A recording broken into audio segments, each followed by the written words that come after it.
Welcome back to the Military Historian channel. I'm your host, Lloyd Shellenberger. Thank you for joining me again. Today we're going to delve deeper into the Left Behind Letters from Baghdad series and the book. Today we're going to air Omar Al Abbasi. Start again. We'll keep it rolling. Okay. Start again. Welcome back to the Military Historian channel. I'm your host, Lloyd Shellenberger. Thank you for being here. Today we're going to delve a little deeper into the Left Behind Letters from Baghdad series, and we're going to be speaking to Omar Al Abbasi, the son of Fatima Al Abbasi and the son of Majeed Al Abbasi. You're going to find out and hear his story, and you're going to fully understand what horror he went through and the terror he went through. He was there the day his father was murdered. He had to step up after the murder of his father and become the leader of the family, and he is unequivocally the leader of that family. And I can only say to viewers, I have gotten to know him. I consider him a dear friend and a partner in writing the book, Letters from Baghdad. And I want you to watch this story and really listen. He's not bitter. He's not angry. He is a man who's a realist like his father was, and a humanist like his father was. He is a complement to what his father was. And I thank God for knowing him. Welcome to the Military Historian Podcast. I'm Lloyd Shellenberger. I'm your host. Thank you for tuning in. Hi, this is the Military Historian channel, and I'm Lloyd Shellenberger, your host. We have a really exciting guest today as part of the Left Behind series. His name is Omar Al Abbasi.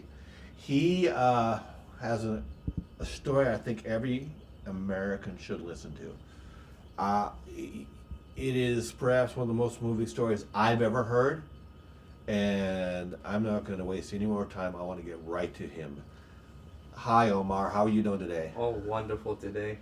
Trying to enjoy the weather's being nice. And Yeah, we're everything in Minneapolis right now. Yeah, we sure are. But Don't you know want to that's run where of you the- live in that area, so it's to you it's no big deal. Yeah, no, enjoy it. I love Minnesotan. I'm a Minnesotan 100%. I would say I love the outdoors, love the lakes, love Yeah, you are being an a outdoor Minnesota person, aren't you? Vikings fan too. So yeah. Oh yeah, well I purposely didn't wear my Green Bay today just because of that. That's a good thing. You don't want to see me get Yeah, angry. I don't want to mess with you. No, we're not going to do that. Explain to me what exactly happened to you and your family in Iraq, and our connection, and Grant Wills and Shane Becker's connection to you. What happened first of all in Iraq in 2004, in 2005? Well, it's a lot that happened in 2005. My dad got killed by a terrorist group, and we had to flee the country for our safety. And for me, there was a bounty on my head through the terrorist group because I know who killed my dad. And luckily, I don't know to this day how I survived because I was with him when he got Right. killed.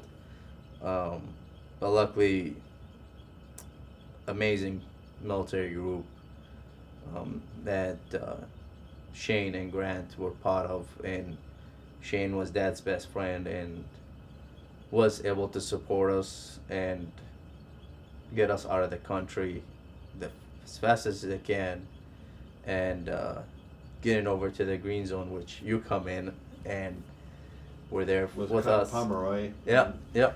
Earl Pomeroy and everybody else, but you were there with Sauce, met us, and Yeah. were able to get us to the airport safely.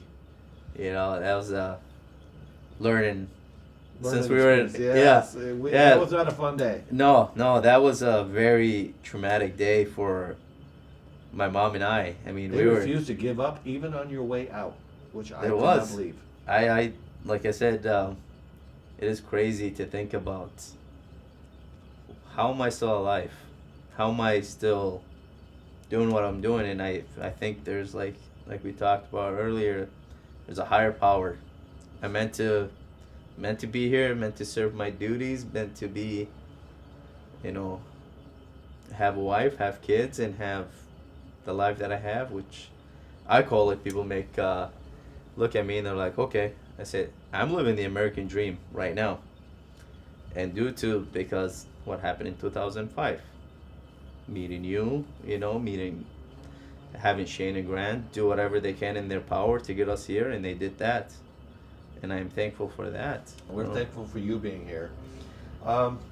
This is a part that's kind of hard, but I'm going to ask you to walk through that day that your father was killed. Walk through that from the beginning of leaving the house to what happened. I don't think people fully understand just how brutal the insurgency was. So that day, like I said, it was a very traumatic day, and I don't wish it on anybody else to experience it. And like I said, to this day, it's still feels like it's a bad dream. And you're trying to think about it, and you're like, no, you were there for it. You witnessed this. You did this, and I don't know how I'm not traumatized or how I'm not have these things mess up my brain. But like I said, due to whatever it is, higher power or the people around me that help me work it out the best way I can and make me feel like I'm welcome. So that day, start to it, Dad and I said, hey, come with me. We're gonna go shopping and go for a drive. I'm like, okay, yeah, let's do that. So we hopped in the car. We went and picked up groceries, and he's like, hey, do you wanna go to somewhere? And I'm like, yeah, let's do that. So we're driving on the highway, and 20 mile down click, there was road bomb, I'd say. So they had the road blocked, whatever. So we're like, oh, we'll just take this frontage road, head to somewhere. It's a little bit of a shortcut too. And we're driving for probably 5-10 minutes, and before that we noticed that there was a car following us, but they ended up passing us. As we turned, they passed us, and like, okay, like nothing to do with it, whatever. There was no speed limits back home. And your dad was very aware of his surroundings because He is. had multiple assassination attempts at that point. He was, and so my dad carries a 1911 pistol. Oh. Yeah. He gives the AK to me. I had to learn how to use guns at a very young age. Yeah, I hear that. And he gave the AK to me, so we always have the AK loaded, fully loaded, action open, just in case something decide to happen. And so we were driving on this road down to Samara, and two people came out of this car that passed us, and they start shooting. I pull the AK out, start shooting at them, and my dad kind of pulled me down, shoved me down by his feet, and took the AK from me and start shooting at them. To this day, because I had my head kind of kinked back looking at him by his feet, and I can see every single bullet that struck my dad in the vehicle. And I can imagine the blood that was spraying on me from him. How many times was he hit? He was hit about 26 times when we took him to the hospital, and that's they told us. And he was already dead at that point, correct? No, He was still alive. I can remember it to the day because they stopped shooting for a few seconds, and Dad was. And I don't tell this to anybody, but my dad looked at me and he's like, "Take care of your family." And I still get goosebumps from it now. I don't knew. tell it. He knew.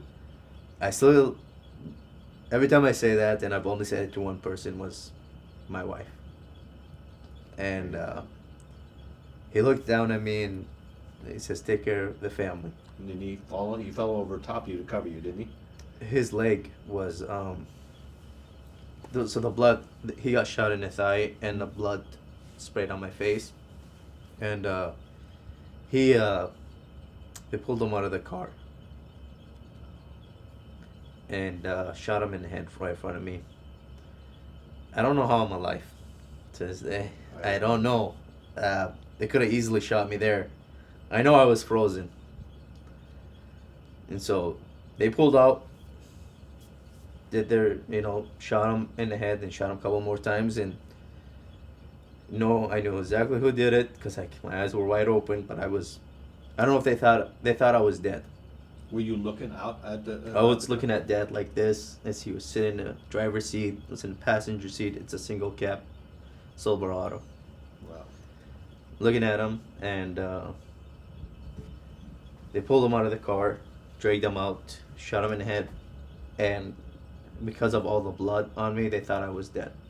The reason I say that because after the whole fact, there was a bounty on me because I saw who killed my dad. It was at 18,000, if I remember correctly, right? Correct. Yep.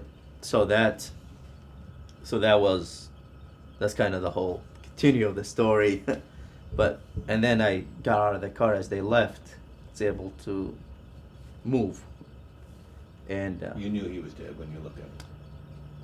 imagine a little kid, your dad has fallen down, Yeah. and you don't know that he's dead or not. Okay. Because as you're a little kid, you don't just trying to wake him up. That concept doesn't get to you yet. I'm trying to wake him up, trying to move him, and to this day I can hear the air escaping out of his body. In what it sounds, it's so hard to explain. The last breaths he knew he was taking. I hear it as I talk about it. I imagine it. It's the type of breath that it's like a humming, deep humming noise, like like you can hear it. Agonal breathing? I can feel it Yes. because my face was right next to his, and trying to shake him and move him. And so that happened. I was with him sitting next to him. Another patrol unit, a U.S. military patrol unit, heard the shooting. They came to investigate and saw like me and my dad. And one of the soldiers pulled me out. He was a translator. Pulled me out and was trying to get me to look away. And I kept talking to him, like, wake up my dad, like, get him awake. I want my dad. He's not Like, dead yet. yeah, because as a kid, that didn't get registered in your mind. Like, yes, my dad had been shot before in the past, long time ago. So it's not registering in my mind that, hey, your dad is gone. Right. To that day, they tell me that he's gone. Like he's gone. He's dead. He's no longer with us. Mhm. And still shocked, still doesn't process. And so the Iraqi soldiers military group, which was very close to my family, they're kind of my dad and my mom are very welcoming people. Right. They accepted whoever they want to the family. Mm-hmm. So they grabbed those Iraqi guys. They knew me because they were stopped at our house before. So they had to take my dad to the hospital to get processed throughout the whole thing, and they're like, come with us. So I sat with them in their pickup. And they loaded my dad in the back of the pickup, and we drove from Samara to Tikrit, which you might have exact time of how long that is. I don't know, but We're probably like it 40. estimate about 2 hours, an hour and a half, 2 hours. Give or take on that. Yeah. And to that day, I had to sit like a little kid, a 13, 14-year-old, on the chair on the back, holding the back seat, looking in the truck of the bed, seeing my dad Hoping laying he there, would sit up and everything be okay. hoping that he would move. Yeah, that didn't happen. Nope, did not happen. And everything that goes to my mind as that happened is my siblings okay? Because if they said my dad is dead, they're coming after my family. Yes. What do I need to do? What can I do? To protect him. Yes, and it was very hard. So the first day they told my mom I was dead with my dad. So my mom didn't know that I was alive for her. Why did they do that?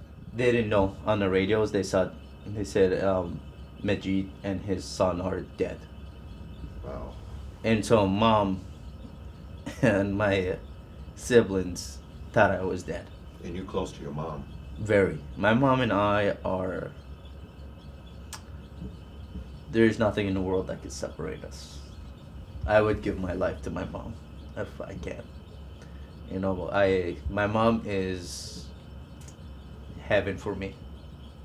If anything happens to my mom, I would be lost without her. She's a brave woman. She is. She's amazing. If it wasn't for her, I won't be who I am today. She's an amazing person.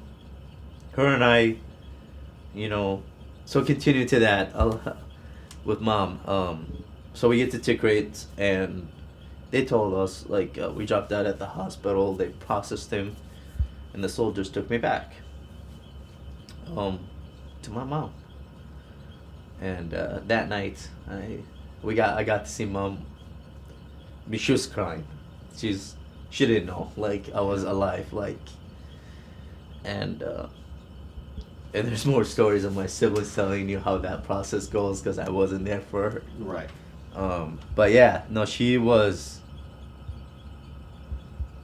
Her and I, when I got back, her and I just kind of late at night, and that night was a very bad night because Shane and his group were fighting back, or I don't know if it's a different infantry. I can't remember that night. I think it's 124th up there. Yeah, they were fighting back against terrorists that was trying to come to our house that night. But mom and I sat together. We said, "Your dad is gone, and from now on, we need to take care of the family. You and I. Nothing gonna stop us in the whole world." Wow. And it's been my mission. Yeah. To support, to work, to do whatever I can for my siblings, and there's nothing in the world that I can't do for them. Whatever they needed, I'm there. Whatever they wanted a car, I'm the one who bought them a car, even though I didn't have a car. They wanted a phone, you can have my phone. They wanted this. To them, I became a dad, and the youngest was calling me dad for the longest time. Would it be safe to say that after your father died, you no longer were a son more than a father at that point now? That's very well said. I mean that's how you could say it, because I was working to provide for my family since my dad died. I still am.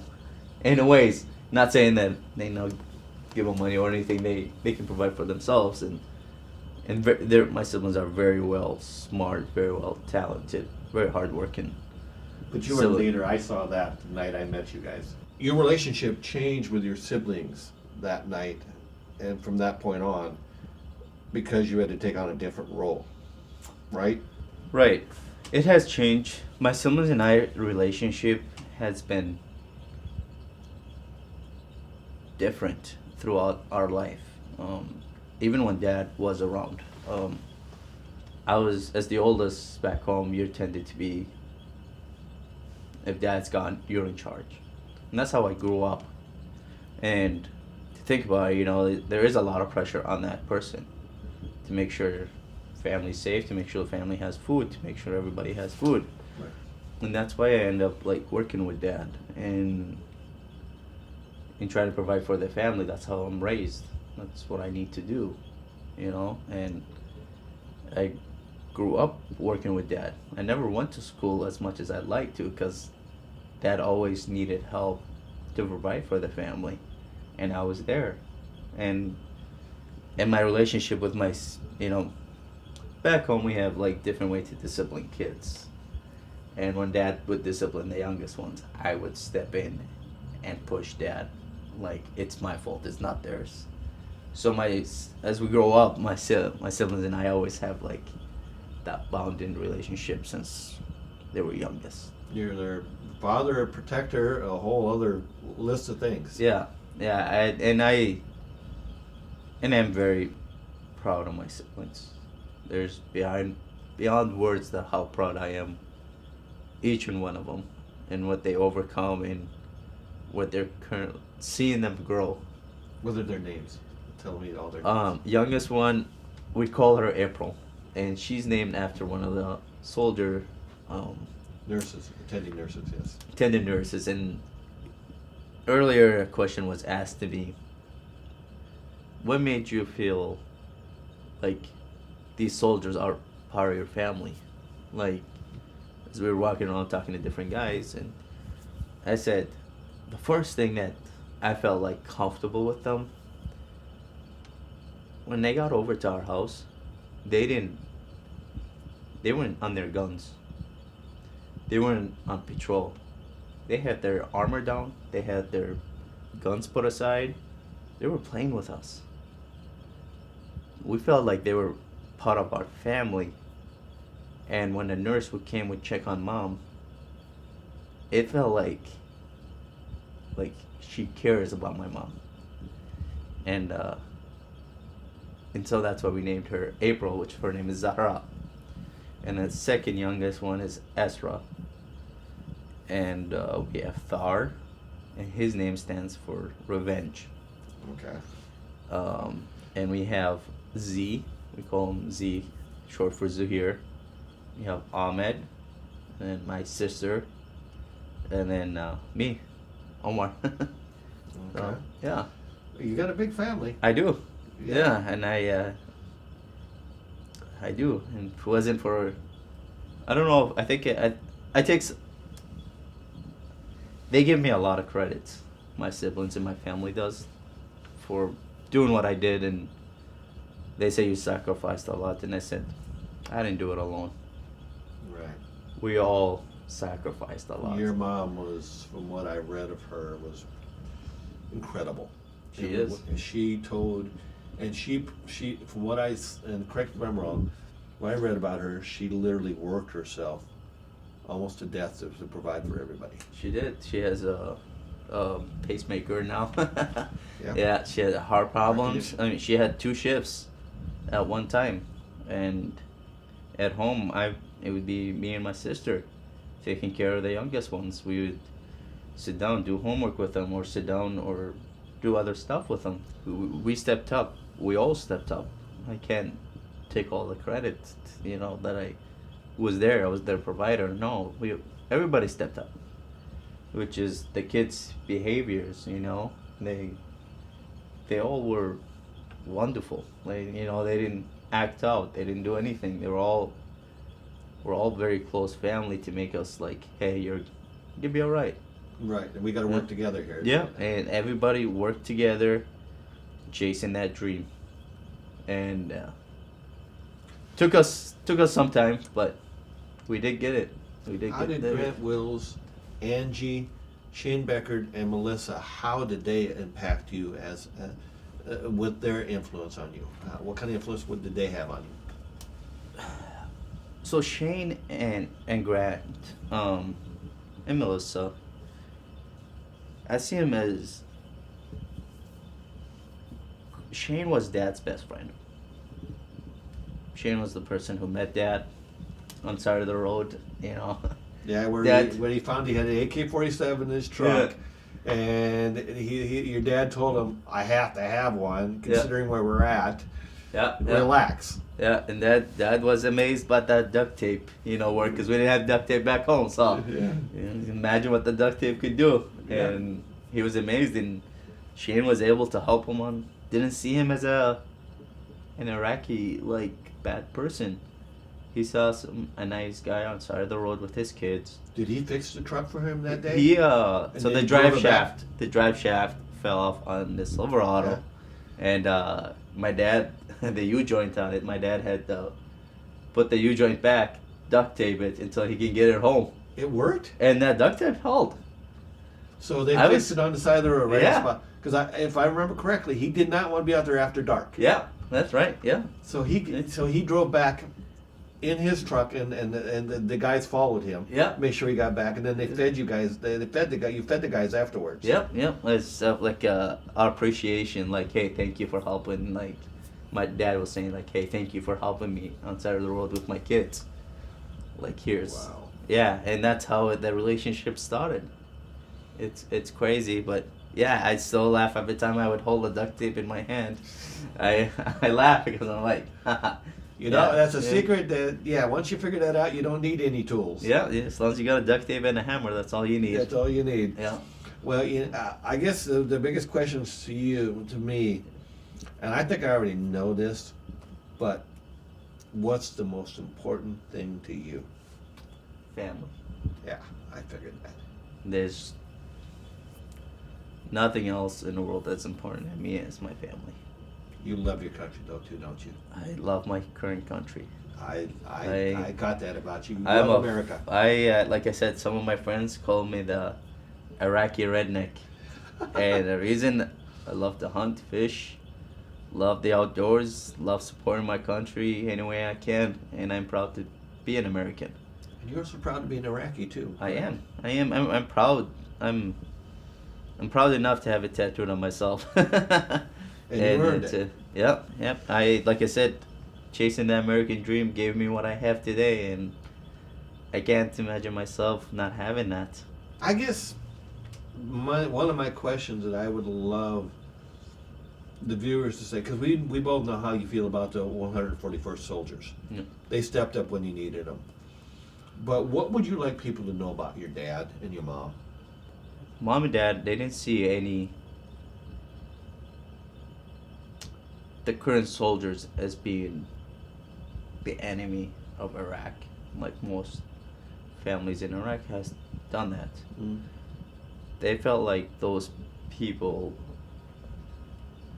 like part of our family, they were just the genuine human beings. Like my dad would, before he met Shane and Grant, he would hear from these people like, hey, there's gonna be a roadside bomb. He would just go stop at the base and be like, hey, there's gonna be a roadside bomb on this side of the road. Don't take it. Don't take it. And they would offer him anything. He won't take it. He didn't care about the money. Wow. Dad didn't care about the money. He didn't care about. He generally just Wanted the people not to be killed. He just wanted to save lives. He just wanted to be there. Yeah, he wasn't there for the money. I mean, like you and I, we could go in details of all the things that him and I did, but it's Yeah, that's one thing I do wanted to. I want the viewers to understand here. He didn't just talk; he lived it, and he would go out and actively search the intel. And I'm going to ask you to tell them how he did it. It was a very scary world. To think about, oh, it was just telling the intel by hearing it from people. No, Dad and I have seen beheadings, seen people get tortured, seen people get cut in half. And as a 13-year-old, I don't know how I dealt with it then. I don't know how you I think it was my new norm, like, hey, this is normal. You can get used to anything if no matter how bad it is, if that's what you see every day. Correct. And God, I can't even imagine showing my kids anything that's bad, A scary movie that I want learn much. But anyways, we lived through it all. You can imagine the worst, right? I can imagine the worst, but I can also to let the viewers let you know. He isn't just blowing smoke here. I'm going to tell you something to the viewers. I'm going to have him explain what his dad needed him and his brothers to do out in the Samarran ranch when bad guys showed up. Could you tell them what happened when that happened? So I was saying earlier, we're talking about learning how to use a gun at a young age, and Dad wasn't afraid of that to teach us how to use the gun. And the reason is because when Dad would be gone, we need to step up. And I can give you an example of one time. Dad and Mom my mom had an for my youngest sister Esra to get checked out. She was pregnant, and they terrorists came, and they start shooting in our house. And there is my 12-year-old me with an AK-47 on top of the roof shooting back at them. Wow. And if you can imagine it, 300 yards away. 300 yards away? 300 yards away. Shooting back and forth, 12-year-old me, and then there's my youngest brother, Ahmed. Ahmed was there doing his work. Ahmed's there doing his work. Z was there loading up a clip as he was Oh, man. a little young kid loading up an And AK you're fighting bullet, the terrorists. and then Ahmed would hand it to me, and we shooting back and forth. And Shove the magazine in and get it. yeah, keep shooting. I learned how to do that at a very, very young age, and learned how to be. And he was very good about gun safety. When he was a military guy, so Did he fight in the Iraq-Iran war? he fought in the Gulf War. In the Gulf War. Yep. I don't know if he did fight in the Iraq-Iran war. He probably was 17 years old at that He age. probably didn't. But Yeah. although Saddam took a lot of young conscripts at that time. He did. My dad got tortured Yes. from 1990 till the day he died. My dad had, going back to your question earlier about telling you about dad and mom, Mm-hmm. and this is what my dad did for us. And there's a reason, like the Sunnis and Shias, that started. My dad fell in love with a Shia girl. He was a Sunni guy. And he was a part of the military group, but it's a forbidden thing. You don't do that. Right. Dad would get his nails removed, go in jail for a year, get mom pregnant, disappear, take him back to jail. And he'd be missing nails. Daggers being shoved, if I remember correct, Yeah. into his knees and stuff like that. Yep. He one time got in back of the pickup around town, saying he's a traitor for marrying a Shia. They shaved him bald, handcuffed him, and tortured him throughout the town to see the whole area. And he lived through it. He went into jail many times because of his siblings, telling, hey, he talked shit about Saddam Hussein. And they would throw him in jail back again. And continue like stuff about his siblings. We could talk about my life story for hours and hours and hours. Just to kind of give a little overview over my life. I witnessed a lot of stuff. I got kidnapped by my uncles on my dad's side. That was a few days after your father's death, correct? Yeah, the next day The after next my day, day. That would have been 17th. Yep. And there's just, we can sit here for many hours and just talk about this. And yeah, been kidnapped, been shot at, been, bombs blowing next to us. Because they used to try to mortar your house, is Yeah. that correct? Yep. There's a good story. I know I'm all over the place with this because there's so much to tell. It's so No, I much know, you to can't. experience, and you can't really do it. It's, like one time my siblings, the boys, and my dad were riding back from Tikrit to Samara, and a car passes us, slows down, goes behind us, and they came next to us and start shooting. And that, Even with the kids in the car. even with the kids in the car, correct? Yeah, and yeah, you can ask my siblings. They'll tell you that happened. Because it was crazy. But I mean, like That you was in tell. 2004, am I correct? Yeah, Right, and that would have been after, and I'm just trying to get a time frame here. It would have been after March of 2004. correct. Yep. Because you didn't meet Grant and them until March of 2004. Yep. And from March to November, they worked with each other, which they picked up the attacks between that time, correct? Yep. The attacks started growing and growing, and stuff started happening. But yeah. So we had this family. like in our house, which was helping this United States Army at that point, and one of them got taken away, and as soon as he got taken away, they would the videos that everybody have watched. What the ISIS would do is beheading, or By the way, explain to the audience here. There was a way that they would do these type of things, and oftentimes they do them CDs and open air markets. correct, yeah, Is that yeah, what they did with him? yep, and that's what they did with that guy. They put him on a CD, threw it around town, and he said all the names that helped the U.S. And you guys were on that. And Dad was the last name he mentioned, and they beheaded him on a CD, you know. And Dad and I saw that, and that's when You knew. Dad knew that he had to do whatever he had to do to get us to safe.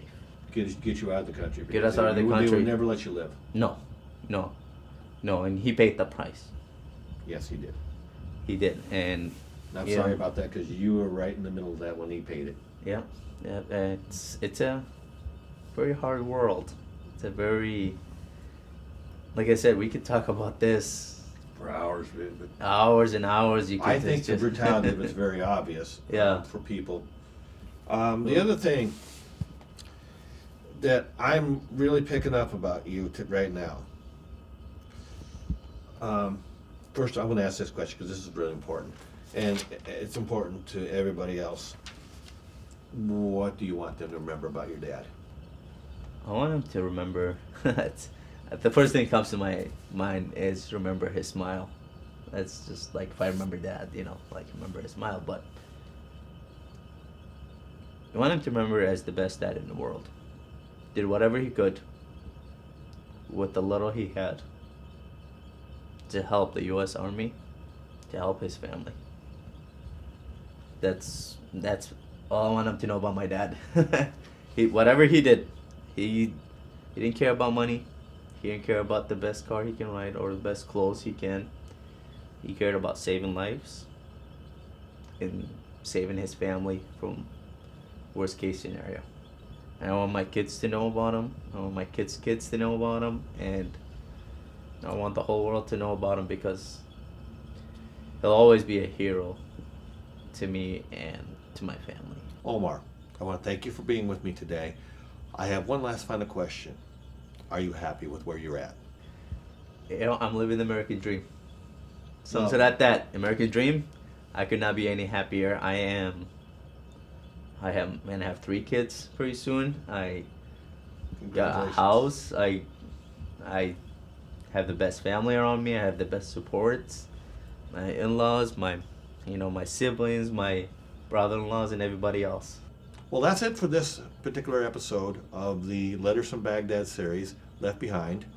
And I want to thank Omar Al Abbasi for being here today. Thank you for your time. I really appreciate it. All right. So here's the deal.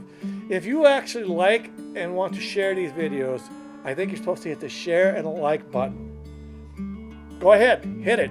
I think that's what you're supposed to do, and share it with others. We've got more videos coming your way. Thank you for listening. Thank you for your time.